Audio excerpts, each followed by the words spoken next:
সালাম আলাইকুম। যারা পাকিস্তানপন্থী ফলোয়ার আছেন, মানে বাংলাদেশে এই মুহূর্তে দুইটা দেশের পন্থী আছে, আর আমার মতন মেড ইন বাংলাদেশ, অন্তরে প্রাণে বাংলাদেশ, এই সংখ্যা কমই আছে। তো কেউ আছে দাদাপন্থী ভারতপন্থী, কেউ আছে পাকিস্তানপন্থী। যাই হোক, যারা পাকিস্তানপন্থী আছেন তাদের জন্য একটা দুঃসংবাদ। পাকিস্তান ভেঙে নতুন একটা রাষ্ট্র তৈরির মোটামুটি একটা মানচিত্র, একটা নকশা, একটা পতাকা, একটা জাতীয় নেতৃত্ব, মোটামুটি সবকিছু রেডি।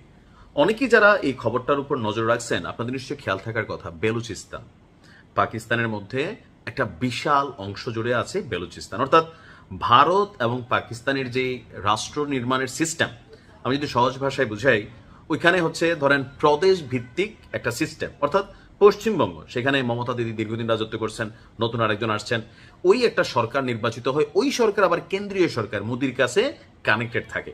তো পাকিস্তানেও কিন্তু অনেকটা এই টাইপেরই, সেখানে আলাদা আলাদা প্রদেশ, আলাদা আলাদা গভর্নর বা মুখ্যমন্ত্রী, তারা আবার মূল মানে যে সরকার আছে তাদের সাথে কানেক্টেড থাকে। তো বেলুচিস্তান নিয়ে দীর্ঘ সময় ধরে একটা আন্দোলন চলছিল। সেই আন্দোলনের সর্বশেষ পরিস্থিতি হচ্ছে পাকিস্তান ভেঙে বেলুচিস্তান হওয়ার পথে এই মুহূর্তে অনেক দূরে গিয়ে গেছে। সর্বশেষ বেলুচ জাতীয়তাবাদী নেতা মীর ইয়ার বেলুচ তিনি স্বাধীনতার ঘোষণা দিয়ে বসছেন। শুধু ঘোষণা দিয়াই বসে নাই, আন্তর্জাতিকভাবে বেলুচিস্তানকে আলাদা রাষ্ট্র অথবা আলাদা একটা দেশ হিসাবে তারা মানে স্বীকৃতি চাইছেন আন্তর্জাতিক মহলের কাছে।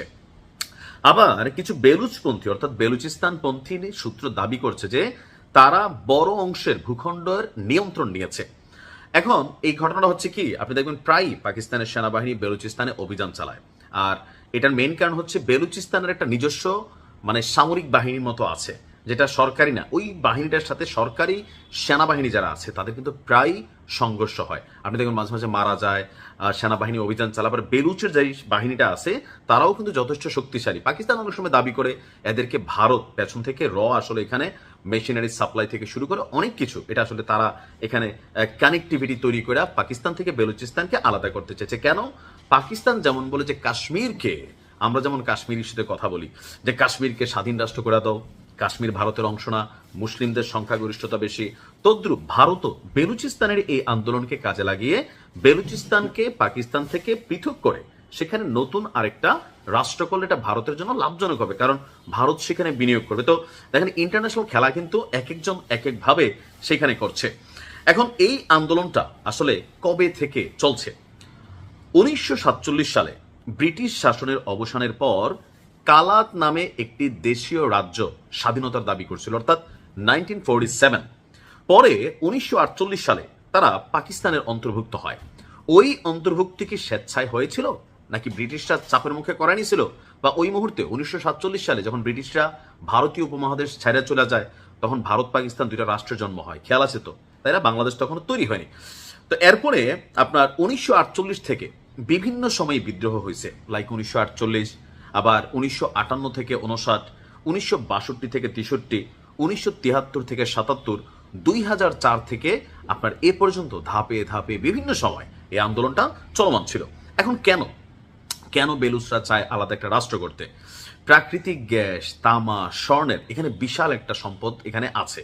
তো তাদের দাবি হচ্ছে রাষ্ট্র এখান থেকে যে জিনিসগুলো নেয়, অর্থাৎ এগুলোকে উত্তোলন করে নেওয়া যায়, কিন্তু বেলুচের যে ডেভেলপমেন্ট হওয়ার কথা বা মানুষ চাকরি বাকরি পাওয়ার কথা, জীবনযাত্রার মান তৈরি হওয়ার কথা, যেমন আমি কুমিল্লার পোলা, আমাকে এখানে গ্যাস ফিল্ড আছে বাখরাবাদ, কিন্তু আমরা কুমিল্লার মানুষ গ্যাস পাই না। এই গ্যাস চলে যায় কোথায়? এটা শিল্পাঞ্চলে চলে যায়। তো বেলুচরা মনে করে আমার এলাকার জিনিস নিয়ে রাষ্ট্র ধনী হইতেছে, যারা মানে শিল্পপতি আরো পয়সাওয়ালা হচ্ছে, কিন্তু আমরা কেন গরিব থাকবো? এটা একটা বৈষম্যের ইস্যু। রাজনৈতিক এবং অর্থনৈতিক ভাবেও বৈষম্যের শিকার হয়, যেমনটা পূর্ব পাকিস্তান, পশ্চিম পাকিস্তান।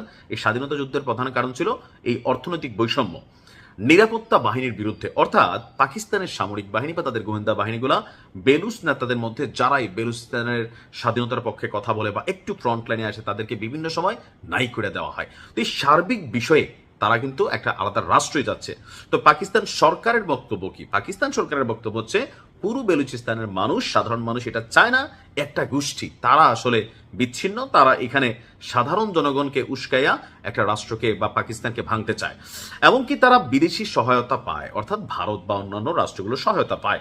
রাষ্ট্রের সার্বভৌমত্ব এবং নিরাপত্তার রক্ষার জন্য সামরিক অভিযান পরিচালিত হচ্ছে। তো এই মুহূর্তে অতীতের বিভিন্ন সময়ের তুলনায় বেলুচিস্তান স্বাধীনতার দিকে অনেক দূর এগিয়ে, তবে আমি জানি এটা কখনোই হবে না, পাকিস্তান হইতে দিবে না, এটাই হচ্ছে রিয়েলিটি। দেখা যাক তারপরে কি হয়। ভালো থাকুন, আসসালামু আলাইকুম।